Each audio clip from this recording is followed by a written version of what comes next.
You hear a lot about the great wealth transfer. A big piece of that is business owners wanting to sell their business. What percentage of those are built to sell? I think the stats tell you, like, we've got some work to do. We do.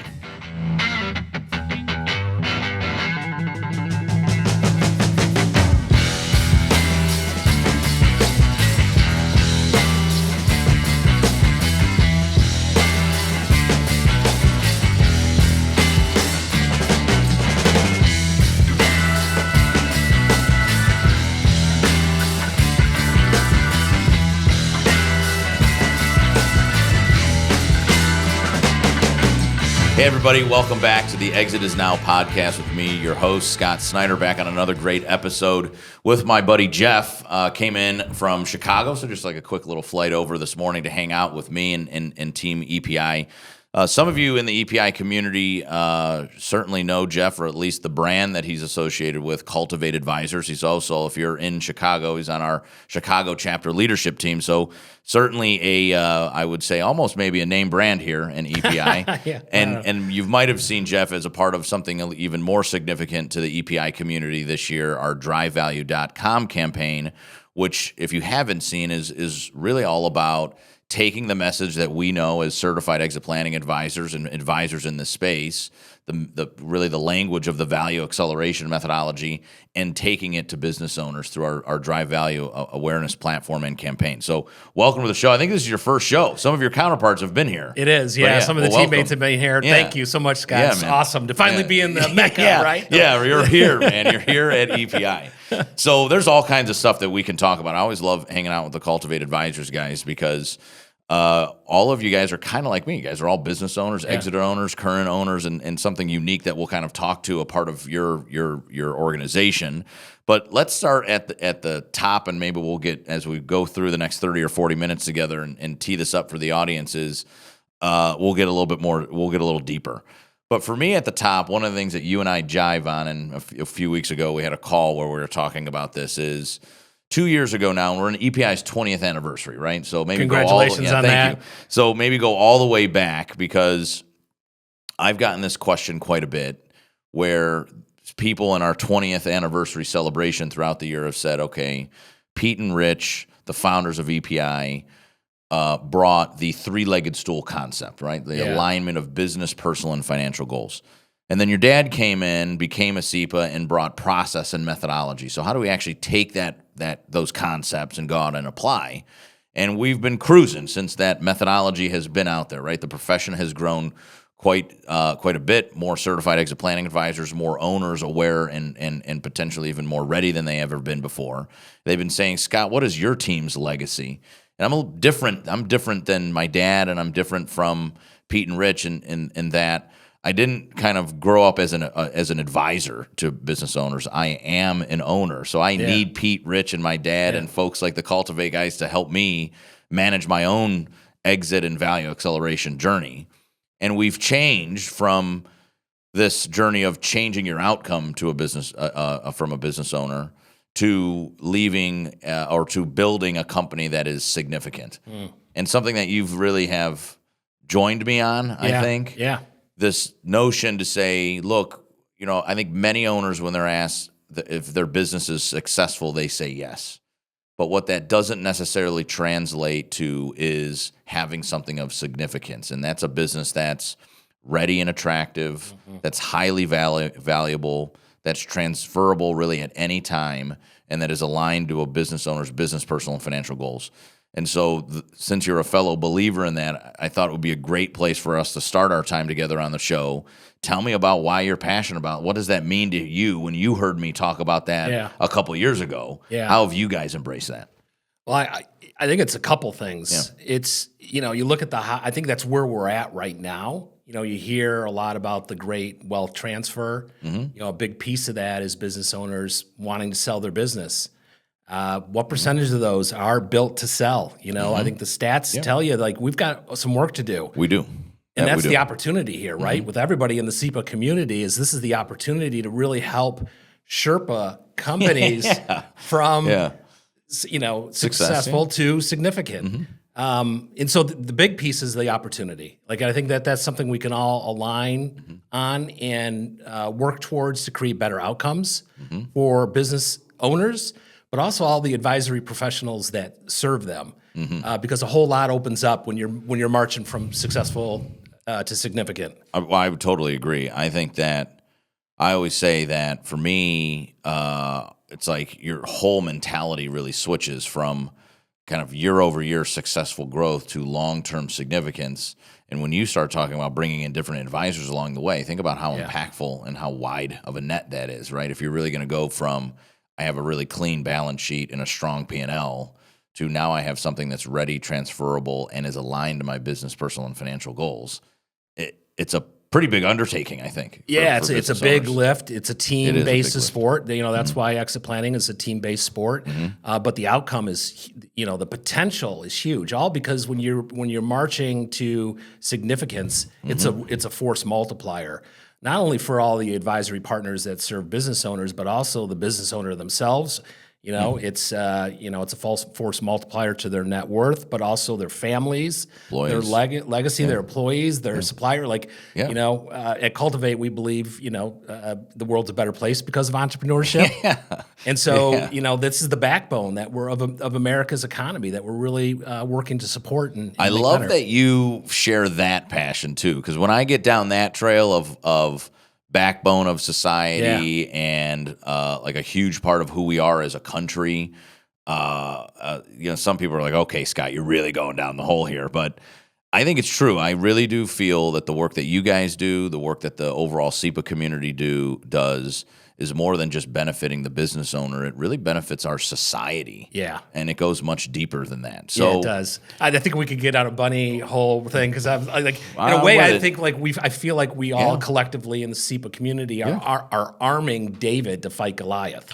It really is, though. I really do think, and I think for many of us here at Team EPI, and for many of folks like you that are in the community, this is one of the reasons we wake up and go to work in the morning, right? Because we know that uniquely, perhaps in our service, in our profession, in our industry, I think we're truly making some impact. But that might not be seen right away. But you flash 3, 5, 10 years down the road, pretty significant. Talk about significant, pretty significant work.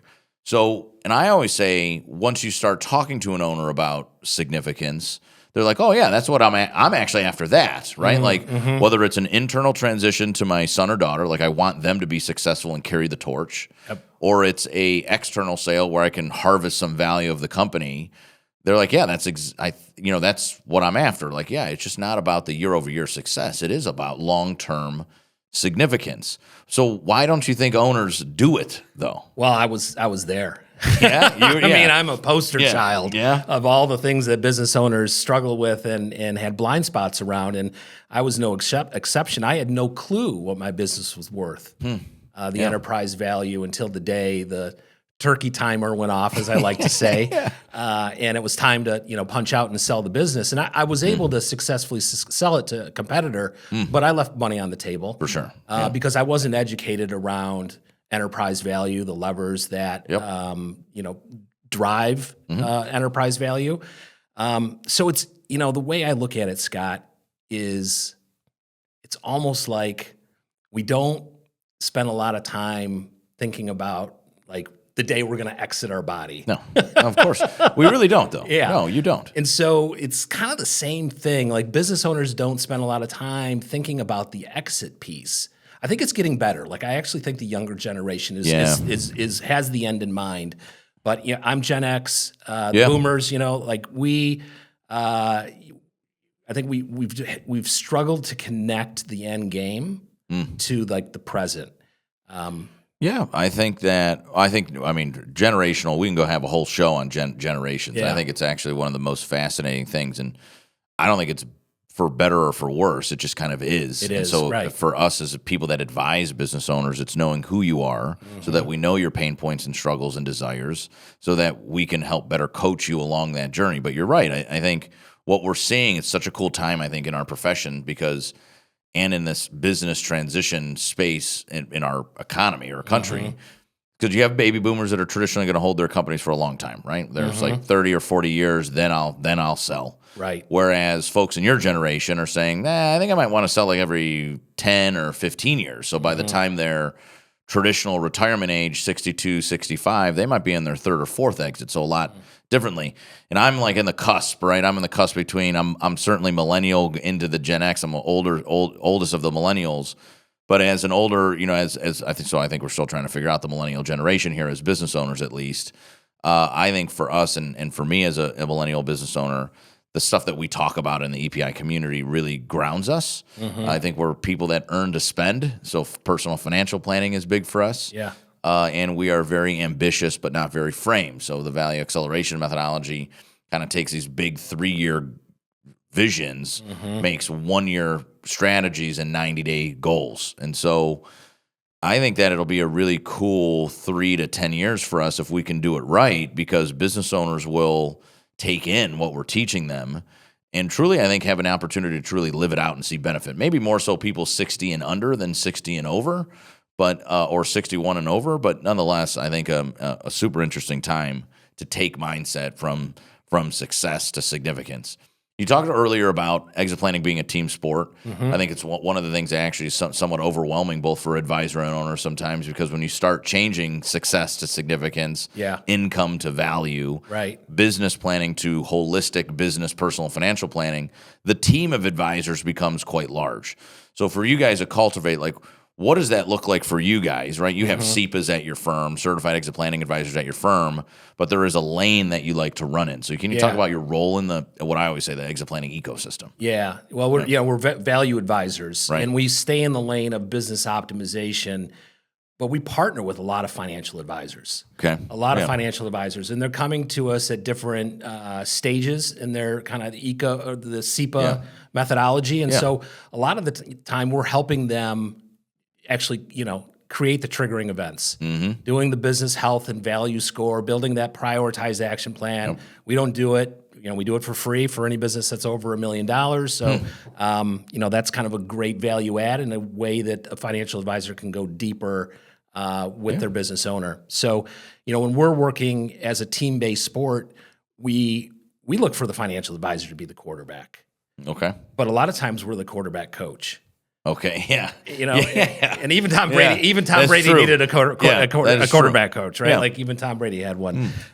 So because I say that because we do this at scale. We're working with a lot of financial advising teams around the nation, different firms, representative of all the firms, and we have a process. We have a process of a collaboration on the front end, really in that discover gate. And then we have a process of what happens in that next stage when we're doing that business improvements, where we're actively collaborating with the financial advisors that brought us to the table to do the value acceleration. So I always say, you're spot on. I'm happy to hear you talk about the relationship with the financial advisor, because when you go in, if you're talking in terms of value acceleration, so if you're listening to our podcast and you're not familiar with the methodology, or maybe you just want a little recap, there's 5 key leadership concepts of the value acceleration methodology that we sum up as 5, 4, 3, 2, 1. The 2 in the 5, 4, 3, 2, 1 concept is 2 concurrent paths. This is also something I had noted earlier when you started talking about your exit, right? My exit, I had my exit too that I was totally unprepared for. Had a good business exit, had a good personal financial exit. Didn't have a good personal exit. I had no idea at 25 who I was and what I was doing, because I was always landscaper Scott, right? For those of you that watch the show, we got my old sign hanging on the wall in here, right? That's my yard sign, right? Cool. So my point in saying that is what I think we don't hear a lot, and this plays to our earlier conversation of significance, is throughout my career, I heard a lot about being a better businessman, a better entrepreneur, running a good business, running a clean business, a solid business, a profitable business. But no one ever, and then as I got older, I guess, people said, Scott, stop working in the business and work on the business. And I think you've heard that probably 100 times in your career. But there wasn't a lot of times back then people were asking me, hey, Scott, are you working on your life, or are you just living in your life? It's one of those things that's kind of fluffy, right? We're not talking about that, are we? But to your point in bringing together a Cultivate value advisor with a financial advisor, they run those two concurrent paths that owners have. Yeah. We hear a lot about the business path, Yep. which you guys manage. Yep. But we don't hear enough about the personal financial planning path, which embraces both personal and personal financial planning. So I started by saying I love that you're inviting the financial advisor to kind of come down that trail with you, because those are the top two advisors I think a business owner has. Now, I know everybody in my audience is going to be like, what the hell, Scott? What about me, the attorney, and me, the CPA? There is without doubt a core team that I think a business owner has, and then there's a functional team that a business owner has. But the advisor must have a financial advisor running the personal financial path and a business advisor running, or what we would call a value advisor, running the business improvement paths. Those are your two critical and equally important paths that embrace those three legs of the stool. So I'm glad to see that you guys are working together. So if I'm sitting here and I'm an FA, financial advisor, how do I work more or better with you guys? Yeah. Really, it's, we do a crawl, walk, run approach with any kind of partnership that we engage with a financial advisor. So when we meet with a financial advisor, we share our process, high level what we do. Yeah. A big piece of it is a tool we have called the Business Health and Value Assessment, which is going to quantify the asset value. We want to work with financial advisors that are interested in identifying what is the asset value and how do we increase the asset value of the business. Yeah. And so we, that's how we start with that's how we start the process, and then build them a plan. Business owner has one of two choices. They can take the plan and run with it. Worst case scenario, they got a few free ideas on how to improve their business and march towards significance, or they can hire us as the Sherpa, right? Like help march them towards significance, where we're then actively collaborating with the financial advisor. And we believe wholeheartedly in a team-based approach where this holistic advising is breaking down communication silos. It's more efficient. Yes. It's less risky for the business owner. So you get these advisory partners collaborating, be it right out of the gate. I agree. I think it's financial advisor, value advisor. Right. Then, CPA, obviously, tax. Yep. Then we're collaborating together on what does the future look like, and all that connects those three legs of the stool. Like, what is the personal plan? What is the vision of what's next, or what retirement looks like? And then how does the business play into that? Yeah. So I think that the financial advisor, value advisor, key components, followed by CPA, attorney, and then followed by functional specialists along the way. It could be anywhere from an investment banker to family business advisor to cybersecurity person. And if you're kind of quarterbacking, because Jeff has talked about this a little bit here, they're almost kind of project managing and relationship managing this process. I think eventually, tell me what you think about this. So I think if we can do this right, and we go from 8,000 certified exit planning advisors to 20,000, I think you almost might see this as a new fractional role in your business. So you know how we have fractional CFOs? I think you can have a fractional CVO, a chief value officer. Oh, wow. So it's somebody that is coming in, and it could be this quarterback, it could be you guys as like the value advisor. Yeah. But they have a more permanent position in a company as it grows. Because you're going to take these companies from $5 million in value to $15 million in value, but then you're going to go from like 15 to 50, and that's talk about a lift, right? That's a significant lift and a lot more complicated of perhaps a process. So you might need somebody in a fractional position, or can you imagine that we've created a whole new like C-suite position, which is the chief value officer? I mean, it's that important, right? I think it is. That's what I'm saying. Call me crazy, Jeff, but no, I think you could see that in the future where it becomes just a core part of the owner's team. It's the ultimate North Star. It's the ultimate success metric. You focus on enterprise value and what drives it, then you're actually doing all the things that make the business more profitable, more efficient, more enjoyable. It's kind of like, when you sell a house, why would you get a new kitchen, you put in new fixtures, and you're getting it ready to sell, and you're like, well, why am I doing this for somebody else? Why did I just do this for myself? Exactly. Right? It's a very similar kind of thing. You got to mow the grass, right? Yeah, exactly. And I almost think that the financial advisor could step into almost a fractional role where they're at least pulling back the curtain and creating awareness on enterprise value. I think the big opportunity for financial advisors, because they're the one with the common aligned goal to hit those financial goals, is to help the business owner look through the lens of their business through enterprise value. Yeah, and that's the significance part, right? Yeah. That's what I'm saying. That's where you start ticking that mindset differently because you're not looking at just the X and O's of the P&L that generate good net profit. Right. You're converting, okay, that good income is now translating to value, multiple, intangible value. It's a significant mind shift.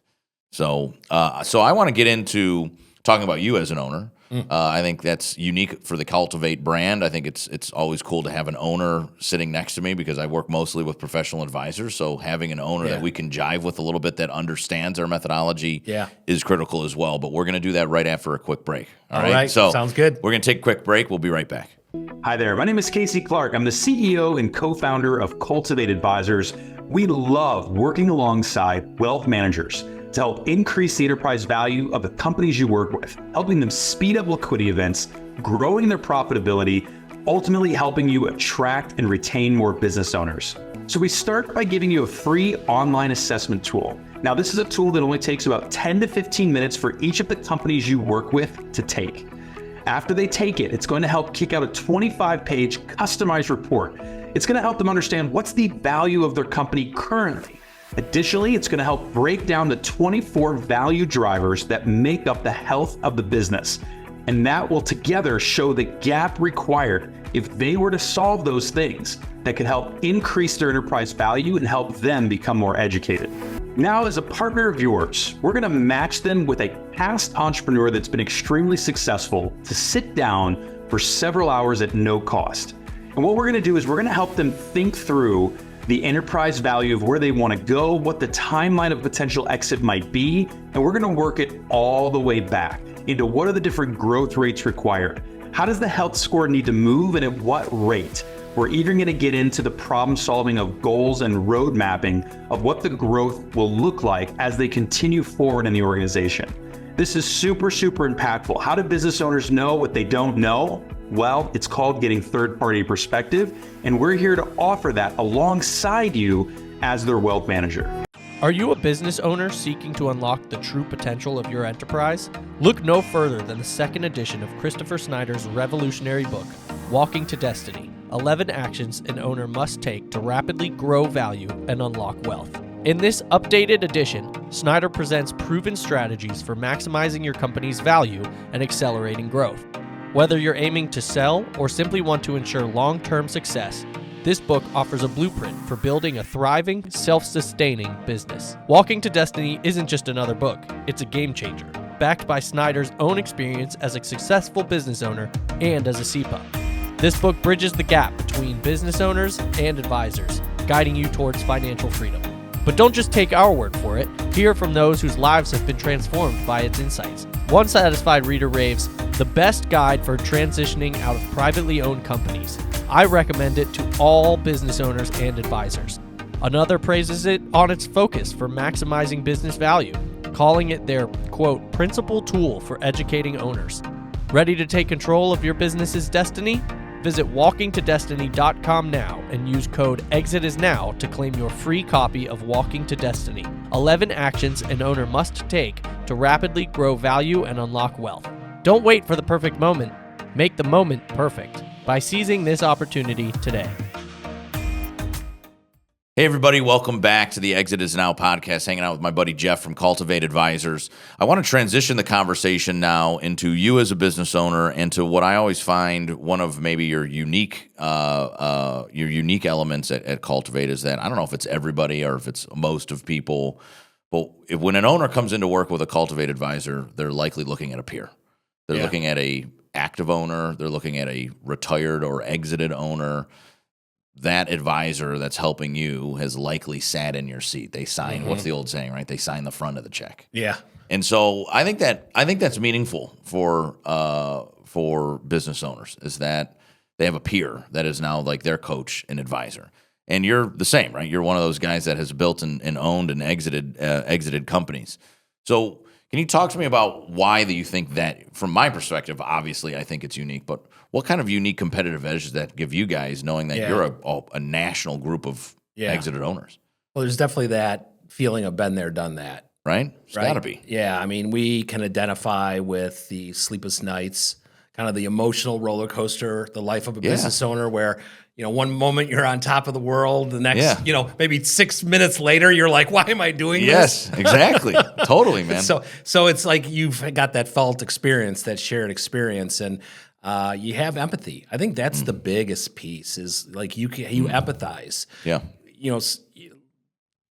In my role, I mentioned financial advisors introduce me to business owners, and a lot of times they'll say, well, so and so, and they'll kind of almost qualify like what's wrong with the business owner. And I'm like, we don't judge. We've seen it all. We've been there. We get it. We get there's blind spots. We get that there's going to be gaps in a business.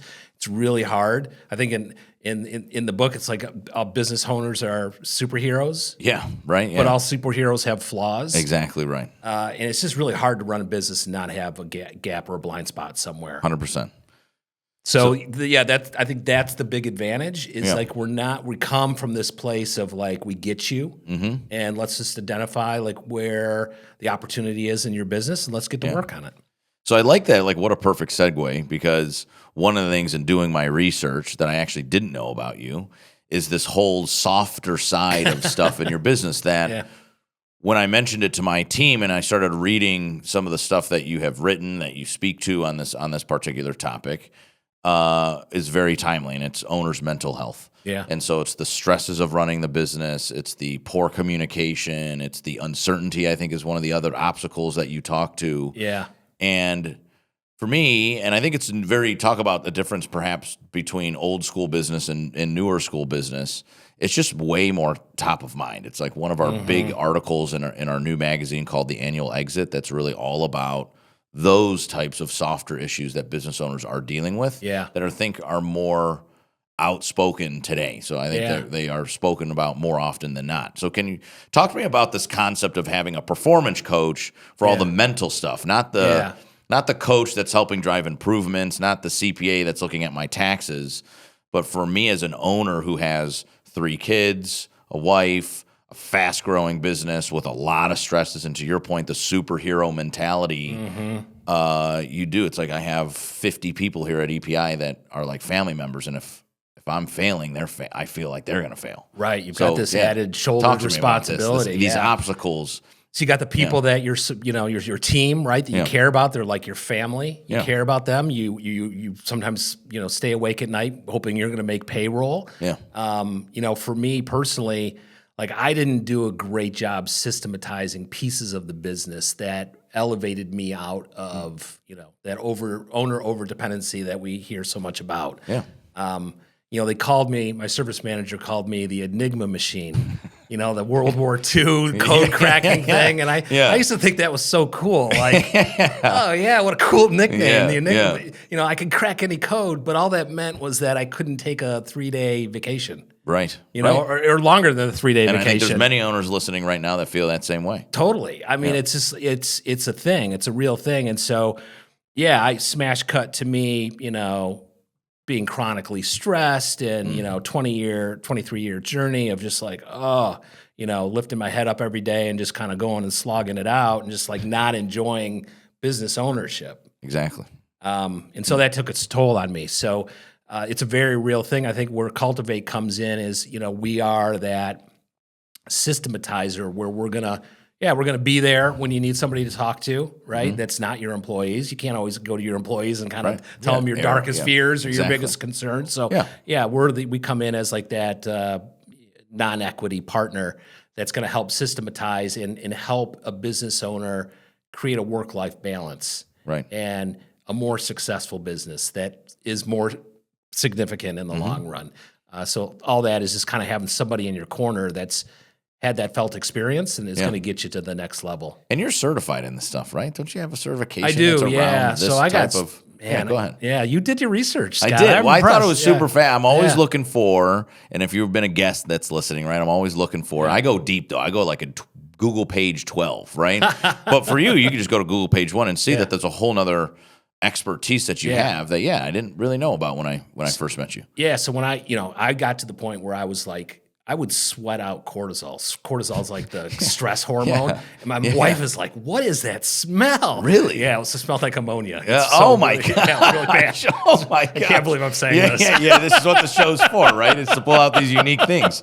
Yeah. So I was just like, I mean, that's how bad it was for me. And so I went on a journey of like, how do I get out from how I'm feeling? Yeah. How do I get happier? How do I get healthier? How do I start performing better in my role as a business owner and a husband and a father? Yeah. So I explored a lot of different stuff. What I really landed on is breath work.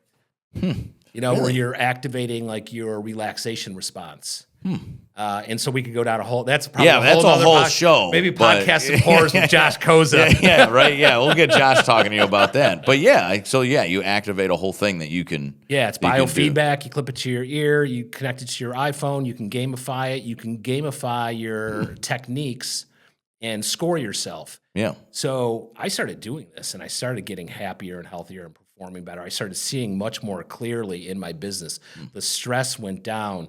The uncertainty went down. The poor communication is really the result of stress and uncertainty. Those two. Yeah, exactly. So I started performing, and then I felt like, oh my gosh, how come people don't know about this? Like I felt like I was sitting on a secret. I became very passionate about it, magnetized to it really, and went out and got certified as a resilience trainer, stress and resilience trainer. Yeah. I smile because it sounds very Gen X of you, right? So it's like, because you said you're a Gen Xer, right? So if you study your generation, not everybody, but your generation looks to be more in tune to that kind of stuff. And I'm wondering, as you start to see this shift in business ownership in the United States, where more people are going to be your age owning companies or my age owning companies in the millennial generation, also a generation that's more in tune to that. This is why something that pops inside of the annual Exit magazine that we debuted, this is why it pops, because it's actually on the minds of many business owners. Like, you're definitely not alone. It's not now. It might be more generational to people between 28 and 59, but it seems to pop. And you guys are always naturally looking for this work-life balance. So it would pop to say, man, I'm like overly stressed. I'm like being a really shitty husband, and I'm like not paying attention in my business. Like, I can't manage this. Like, how do I better manage this? Yeah. So, but I would go back to the top of the hour where we were talking. All of that makes a more significant company, right? Having that awareness, applying strategies that help you better communicate and manage the stresses is critical. And I think what we're finding in our industry today is that business is personal. So like all of that stuff in today's business matters. It's really hard to separate the two and drop work when you walk in the door. Yeah, man. Or same thing. Same thing with your personal life. If you got things going on in your personal life, like how do you not bring that into your work? So it's really hard to communicate well, be innovative and creative when you're stressed and you're feeling anxiety or frustrated or pissed. So I think business owners have an opportunity to help themselves kind of unlock that piece and orient themselves around their business in a different way, both through systems and also through our own physiology. Exactly right. So talking about pain points perhaps or struggles of business owners, EPI did your health report, which I thought was like fascinating. I think when Dan was on the show, I talked to him about, like, we dissect that report a little bit. But I thought that's fascinating. But I think you guys have worked with like quite literally like 1,000+ business owners, right? Like, like hundreds of owners. Yeah. Is there a commonality, whether I'm doing 1 million or 10 million, whether I'm doing manufacturing or selling education like we are at EPI? When you see these owners come to you guys, is there like, I know is there pain points of owners that seem very common today? Yeah, that's we've worked with thousands of business owners, and literally at this point, I don't know how many have taken the health and value assessment, but that gives us very pinpointed data around what hat causes the most trouble. I'll say the financial hat. This was a debate that we were having, right? It's not the one that jazzes most people, business owners up, entrepreneurs. So that's usually the gap as far as like, hey, do I have the right P&L? Do I have the right pricing, the right margins, the right debt to equity ratio? Like a lot of times they're not making financial based decisions. On a higher level, I think goes back to enterprise value. Yes. They're not looking at they don't know the value of the business. They're guessing what it is, because we asked that in our questionnaire. What do you think the value of your business is? What do you need it to be? A lot of times they're guessing. They're definitely guessing on what they need it to be, right? It's like, And they're doing that. Yeah. They're doing both. Yeah. Yeah. Like they really, that's the first time for most of the business owners that they're actually processing through this. yeah, that's fair. Yeah, and what I liked about the health report is that it was simple enough for me to get through it. Like, it didn't take like tons and tons of my time. Or you guys as advisors didn't ask me things that I'm like, honestly, I don't know. Like, I haven't thought about that at all, or I don't even know what that terminology or jargon is, right? So it's simple enough that you can kind of get through it, but then super informative, right? So it does open, to your point, it's the financial side that owners haven't really dove down into, but it does give you, I mean, I like the name, right? It does give you a health check on your business, no doubt. It's a good place to start, Yeah. because it's going to score you across these different dimensions of your business. Yeah. And I'll say, when I first started in this role, it was mostly around driving revenue, leads, and getting clients on board. Yes. That's shifted. Now it's about the capacity. It's the people. Are we getting the right people in the right seats doing the right things? Like, do we have a good recruiting strategy? Like, it's shifted more generally. I'm just speaking generally. I'm thinking through it, yeah. Yeah, that it's shifted more towards the capacity side, because really it's a growth and capacity. One drives the other, and you want it to be kind of a teeter-totter of growth to, I'll teeter-totter all the way to significance. Yeah, exactly. Well, I would say it's the same, right? So for me, I would say pain points in the business are very similar, right? It used to be about maybe revenue growth, but now it's more about how do we scale? How do we serve our clients better? How do we learn more about them? Yeah. It's like the maturing it's the typical maturing of a business that you see. But nonetheless, I think that health report that you have really gives the business owner some pretty great insights into their company. Yeah, and we use it as a starting point for a conversation, because we'll take that and we'll dive deeper into, like, how true is this? Yeah. We find business owners sometimes are a little hard on themselves. Sometimes they're a little generous. And so sometimes it takes some of that questioning to kind of peel back the onion to see, like, where are the opportunities in the business? Or they think, they'll tell you they have a sales problem, but it really is a leads problem. That's the root. So it's like, fair. What's the root challenge? Or they have a people problem, maybe it's a leadership problem. So there's sometimes it doesn't present itself as what it really is. Totally so fair. you kind of got to dig into it a little bit. Fair. Yeah. So let's leave. We're hitting the top of the show here. So let's leave with maybe a couple of pieces of advice. Or I'm trying to do this year throughout our I guess this is season 3 of the Exit Is Now podcast. And so. Top advice, and maybe for both audience that might be listening, right? So you said you work a lot with financial advisors. So I've heard you. I'm motivated. What's my next step? What maybe piece of advice do you have? Yeah. Where do I go from here? Yeah. And if I'm an owner, same type of thing. Like, I'm motivated. Like today, like the last 2 things that you had said honestly hit me very. I totally get it. It's just, you might describe it as a people problem, but maybe it's a leadership problem. You might describe it as a revenue or sales problem, but it's really a lead generation problem. If you're an owner sitting there and that's hitting you like it hit me, like where do I go? What do I do? Can you talk to me about kind of both segments of our audience? Yeah, I think for the SEPA ecosystem, and maybe even specifically, financial advisors, just because they're such natural partners, it's really the awareness that exit planning is a team-based sport. And so really you want to identify who your team is. We're raising our hand at Cultivate and saying, hey, we want to be on your team. We want to help you. Yeah. Really kind of launch and engage with business owners in a deeper way. We've got a lot of experience in doing that. For the business owner side, it's the awareness of where are you at right now, and where do you want to go? Yeah. And then what does it look like to get there? So it's kind of identifying that current state, identifying the future state, and building the plan to get there. Cool, man. Well, I appreciate you coming to Cleveland and hanging out in the Exit Is Now podcast studios for our listenership. Just subscribe, listen, and leave a review on all of your podcast platforms. Jeff, really appreciate it, my friend. Thanks for coming on the show. Appreciate it, Scott. Yeah. Been a blast. Cool. We'll